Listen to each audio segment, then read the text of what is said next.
this thing was on me at night, say I'm laying down and it comes oh, I'd probably just pass out.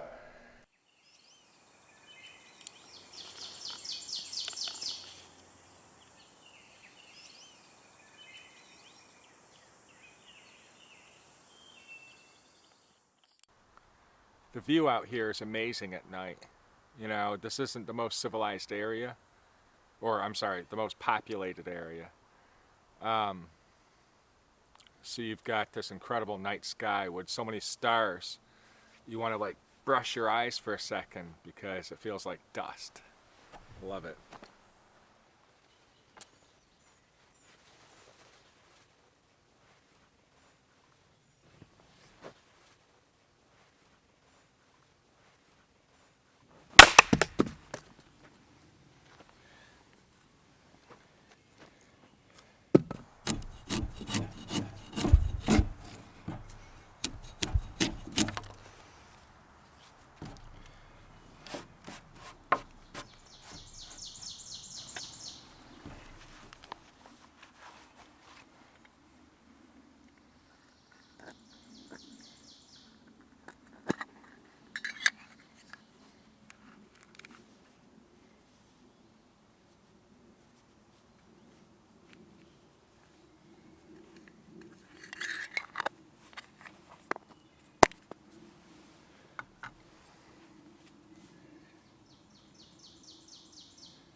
I keep my knife clean.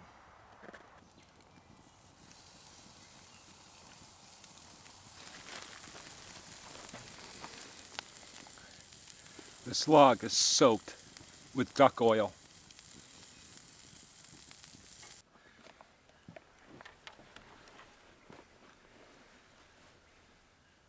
This is going to be awesome. I mean,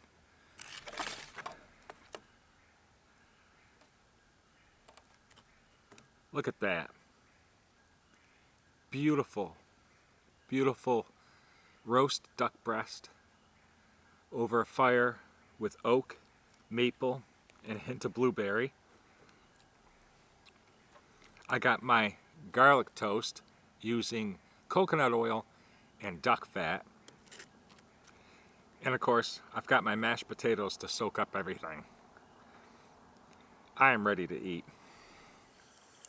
Look at that beautiful caramelized duck breast.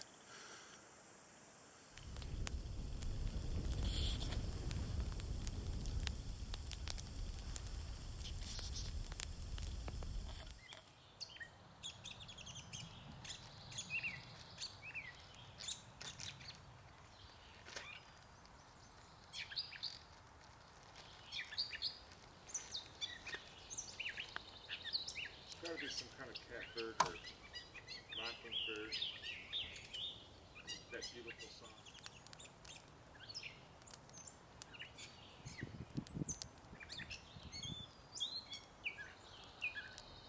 this flying insect has become ensnared by the surface film of the water here. And unfortunately, its repeated struggles are not going to help it. All they really do is cause these rapid-fire concentric rings. The rain has been a little bit on and off, not a whole lot, but it's definitely put a damper on things. The temperature's a lot cooler than I expected. I feel like it's in the high 50s, and I'm kind of cold. And found the same stuff as the past couple of days. It hasn't been that exciting until I stumbled upon this little fella.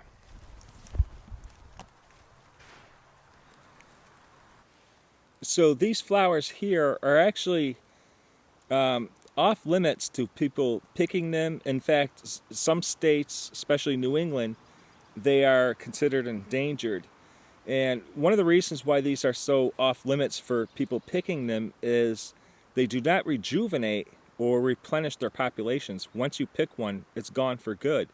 And less than 5% of them actually survive transplanting them, which means that, well, less than 5% of them survive if you try to take one home. So it's not actually humans that put their population at risk. It's actually deer who bring their numbers down. See, deer like to eat their flowers, and as I said, you take this flower, it does not come back. So they're more successful in deer-free areas. If you have an area with a lot of deer, chances are you're not going to have many lady slippers.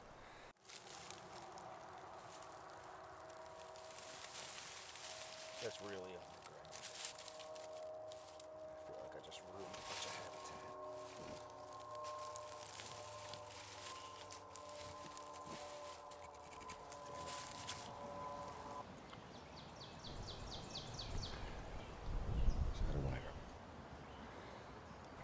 If I was any closer, they'd all peel off, kind of like a bunch of sailors abandoning a burning ship or something.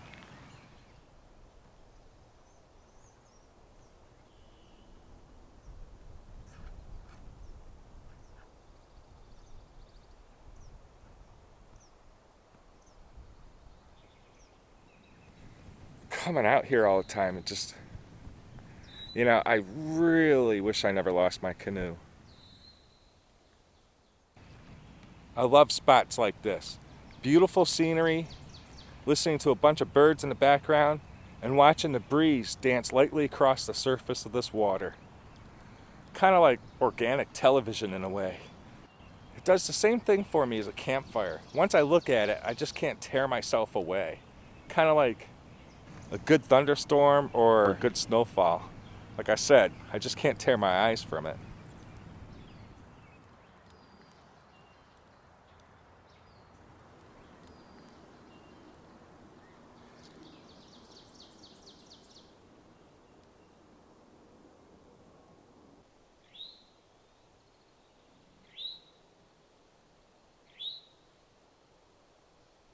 Okay, so check this out. I was just in a place I like to call the Silent Plains for obvious reasons. And while I was there, there's this board that I know about that I check under, frequently. And nothing except for a spider, some citronella ants, and what I thought was a ground skink. But it took off, I wasn't sure. Anyhow, so I go to this other spot really close by that I frequent every single time I'm out here. And believe it or not, I find 2 ground skinks, and to top it off, this super cute neonate worm snake. Have a look at this. The thing is adorable. Now, I've seen individuals that are around 9 or 10 inches long. This one is only 3 or 4 inches. Another characteristic that I've noticed with this species is the fact that they usually use their nose and try to dig in between your fingers, or even the treads in the palm of your hand. They just keep pushing, hoping to dig down because they are a fossorial species. I'm in love with this species of snake, and it seems to be very mild-mannered. Not only do worm snakes look exactly like worms, but they've got this little, almost barb-type tip on their tail. It's like a hardened scale that I guess they might use for digging or something. I'm not really sure. Take a look at his little pink underside, his pink belly. Can't see that.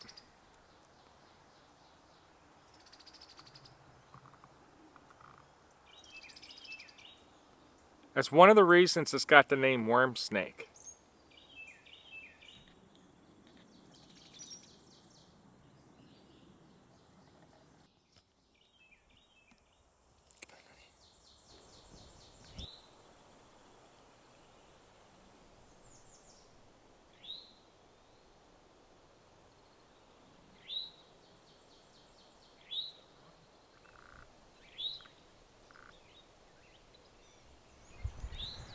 I know I always film antlions when I'm out here, but what a crazy looking insect.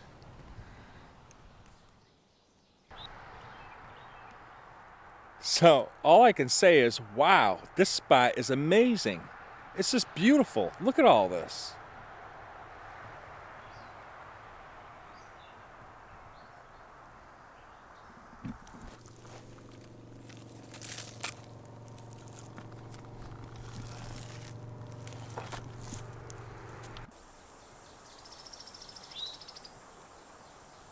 You going to sleep?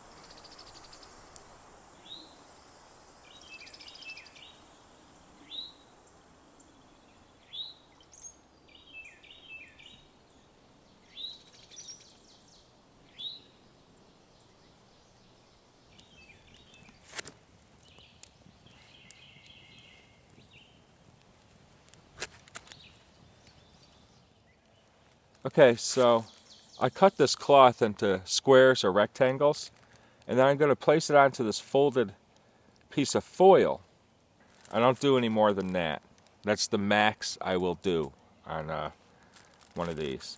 And I'm going to fold it up just to see where it comes. Okay.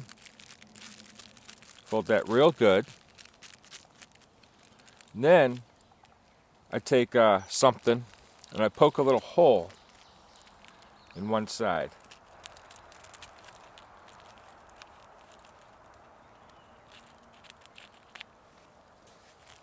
Nice little hole right there. Okay. So I fold this up, being sure to really seal up those edges, those seams, so that no air can escape or enter this little foil packet. And I gotta squeeze out all the extra air that's in here. Squeeze it out real good.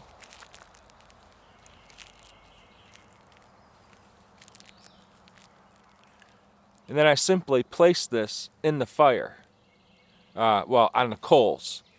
And I did a bunch of these last night. I'm basically making char cloth. So I have my little packet of cloth sitting on the coals of this fire. And as you can see, there's a lot of smoke shooting out of the hole. It's not actually combusting into flames because there's no oxygen supply. It's just turning into pretty much carbon. The reason I do that is because, charred wood, char cloth take a spark really well. So I decided to head towards the Silent Plains and get a few photographs of the stars. The stars out here are incredible. I got Leo, Ursa Major, and basically a lot of stars. But of course, I couldn't help looking under some rocks and logs on my way back. To my pleasant surprise, I found this four-toed salamander. These salamanders are pretty easy identified because, well, obviously they've got 4 toes on all 4 feet, but a more obvious characteristic is a constriction at the base of the tail. That's where the tail would pretty much break off if a predator grabs this animal. And for me, the third characteristic is this bright off-white belly with some very distinct black spots all over it. I'm just going to check on the char cloth within. Hopefully this one's good. My last 2 batches were good.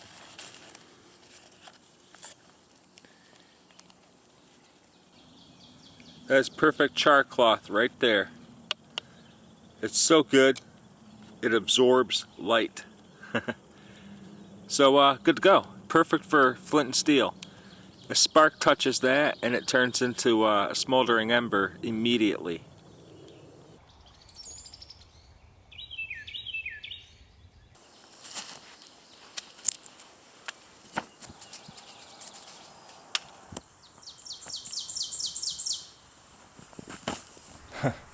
Okay, so I had to come back and get my camera for this. Um, I was in the bathroom, and upon leaving, I couldn't help notice this massive thing on the wall. The biggest I've ever seen up north.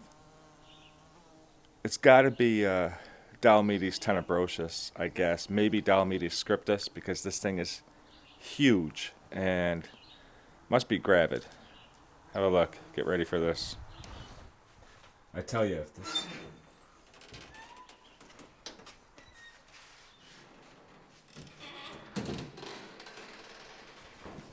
So I'm gonna put my hand next to it, but I want to put the strap of the camera around my neck first, because if this thing darts forward or anything, I'm probably gonna drop the camera. Just,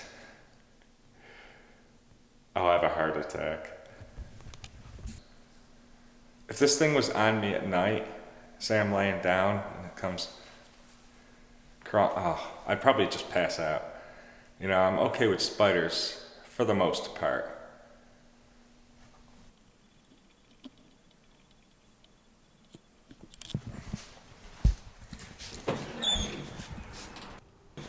Ground skinks, I think, are the smallest lizard species in the eastern US. They're definitely the smallest ones up here in New Jersey. I've actually heard that they're a really common species of skink, even found in people's yards and gardens and, in the heart of town. Ground skinks feed on soft-bodied insects and other invertebrates and stuff, and I wouldn't be surprised if they would snatch up a little worm every now and then. I'm so glad the salamander's still here. Gives me a chance to show off the belly I was talking about. See all those spots? And in the sunlight here, I can see that it's a lot more red than I realized.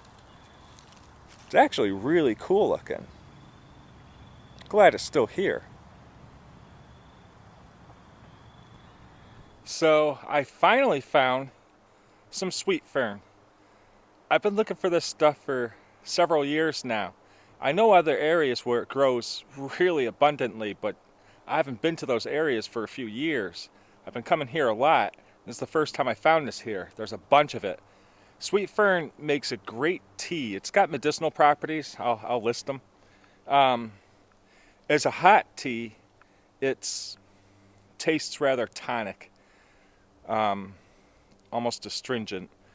And as a sun tea or a cold tea, it's incredible. It tastes so much like English tea. It smells incredible. It's got this like sweet, sticky, almost ambergris scent to it. It's not a fern whatsoever. And this isn't marijuana, so don't go saying anything. But finally, I'm in love with this plant. I'm so happy to finally find some.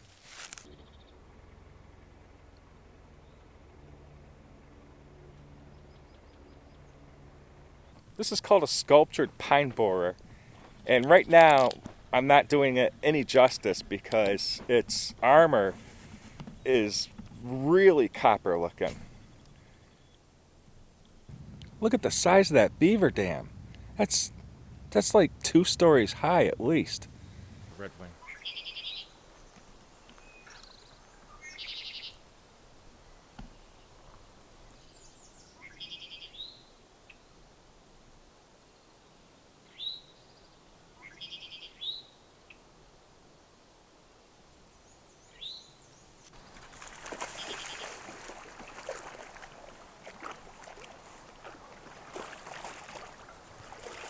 Filming that, and this lady pulls up and she's staring at me and staring and staring. And she's kind of close, and I'm like, how you doing? And I go back to filming. I'm not wearing my shirt though.